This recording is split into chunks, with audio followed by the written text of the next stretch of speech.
오늘은 펜션 창업 예정자분들이 굉장히 궁금해하는 민박업, 일반 펜션, 관광 펜션, 휴양 펜션이 어떻게 구분되는지 이 부분에 대해서 설명드리도록 하겠습니다. 펜션은 여러 형태로 나뉘는데 농어촌 정비법을 따른 농어촌 민박업이 있고, 공중위생관리법을 따르는 일반 펜션과 관광진흥법을 따르는 관광 펜션, 그리고 제주도 특별자치도 설치 및 국제도시 자유조성을 위한 특별법에 따른 휴양 펜션이 있습니다. 하지만 이 펜션들은 모두 숙박업에 근거하여 나뉘게 됩니다. 그리고 대부분 230제곱미터 이상의 건축물로 운영되는 숙박업소는 공중위생관리법의 법령을 따릅니다. 펜션이란 일반적으로 농촌에서 운영되는 소규모 숙박시설을 일컫는 용어로 법령상의 용어가 아닙니다. 우리가 알고 있는 대부분의 펜션은 일반 펜션의 유형에 속하는데, 농어촌 민박사업시설과 일반 숙박업소는 아닙니다. 규모가 작은 농어촌 민박사업 230제곱미터 이내의 시설은 농어촌 민박사업자로 영업신고를 해야 되고, 농어촌 정비법의 법령에 근거합니다. 그리고 규모가 큰 일반 숙박시설은 숙박업으로 신고해서 영업해야 되고, 공중위생관리법의 법령에 근거합니다. 하지만 규모에 상관없이, 민박업, 숙박업에 상관없이 펜션이라는 이름으로 운영되고 있습니다. 다시 말하자면 펜션은 법령상의 용어가 아니라 개념상의 용어라는 겁니다. 자, 그럼 첫 번째로 농어촌 정비법을 따르는 펜션, 그러니까 민박업에 대해서 알아보겠습니다. 농어촌 민박사업은 농어촌 지역과 준농어촌 지역에 주민이 거주하고 있는 건축법 시행령에 따른 단독주택과 다세대 주택을 이용해서 농어촌 소득을 늘릴 목적으로 숙박, 취사시설 등을 제공하는 사업을 말합니다. 다시 말해 농어촌에 위치한 작은 주택을 이용해서 손님들에게 제공하는 숙박사업을 말합니다. 농어촌 민박사업을 하려면 농어촌 정비법을 따르는 간단한 몇 가지 조항들을 충족시켜야 됩니다. 첫 번째로 주택 연면적이 230제곱미터 미만이어야 됩니다. 그러니까 평수로 따지면 약 70평 정도가 됩니다. 하지만 문화재보호법 2조 2항에 따른 지정문화재로 지정된 주택의 경우에는 규모에 제한을 두지 않습니다. 두 번째는 소방시설 설치입니다. 유지 및 안전관리에 따른 법률 시행령 제3조에 따른 수동식 소화기를 1조 이상 구비하고 객실마다 단독 경보형 감지기를 설치해야 됩니다. 하지만 객실 내에 스프링클러가 있는 경우에는 제외됩니다.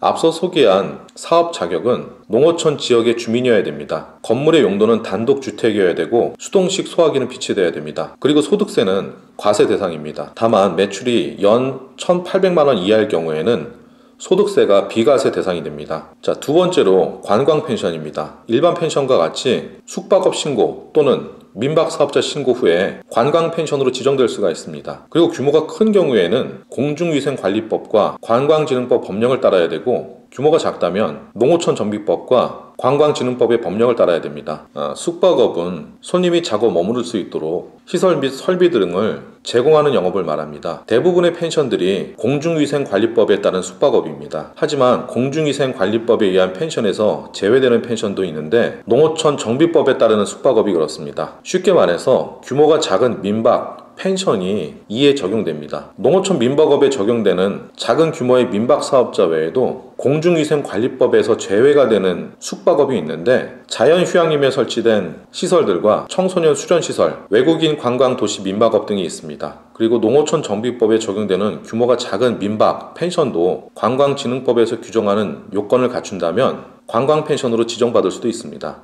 여러 가지 혜택이 있다고 해서 펜션 사업자 중에서 관광 펜션으로 지정받기 위해서 노력하고 있는 분들도 있습니다. 관광 펜션으로 지정을 받는다면 여러 가지 제도를 통해서 지원을 받을 수 있기 때문입니다. 쉽게 말해서 관광 펜션으로 지정을 받게 되면 건축 시에나 개보수를 할 때에도 일정 금액 지원을 받을 수가 있습니다. 하지만 모든 펜션이 이런 좋은 혜택을 받을 수 있는 관광 펜션으로 지정받을 수 있는 건 아닙니다. 관광 펜션은 그에 맞는 시설을 갖춰야 되는데, 어떤 내용들이 있는지 한번 알아보도록 하겠습니다.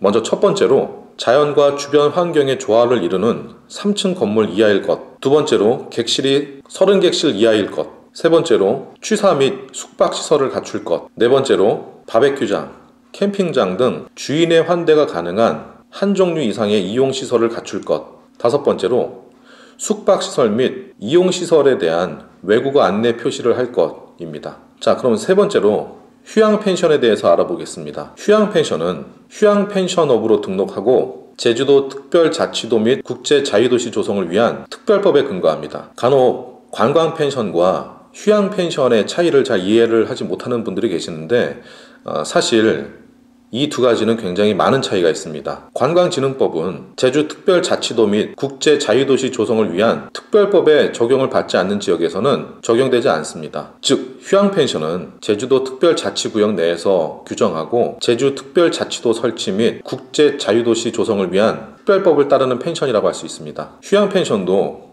일반 펜션의 규정과는 거의 비슷합니다. 하지만 몇 가지 요건을 충족해야만 가능합니다. 첫 번째로 휴양업 펜션 시설의 건축 높이가 3층 이하일 것. 두 번째가 객실 수가 10객실 이하일 것. 세 번째로 객실은 숙박과 취사에 적합한 거실, 현관, 욕조, 화장실 및 취사시설을 갖출 것. 단 한 객실당 한 현관을 이용해야 할 것. 네 번째로 객실 면적은 25제곱미터 이상 100제곱미터 이하일 것. 다섯 번째로 지목여에 불과하고 체험 농장으로 사용할 330제곱미터 이상의 토지 또는 목장으로 사용할 1만 제곱미터 이상의 토지를 확보해서 자연체험을 할 수 있도록 할 것. 여섯 번째로 휴양 펜션 시설 부지 안에 어린이 놀이터, 간이 골프 연습장, 게이트볼장, 풀장, 바베큐장, 그 밖에 제주 고유의 전통 문화를 주제로 한 체험시설, 이용시설 중 2종 이상을 갖춰야 할 것. 그리고 시설 부지 또는 시설 부지 경계선과 연접해서 체험 농장을 갖출 것. 일곱 번째로 숙박시설 및 이용시설에 대한 외국어 안내 표시를 할 것입니다. 까다롭지는 않지만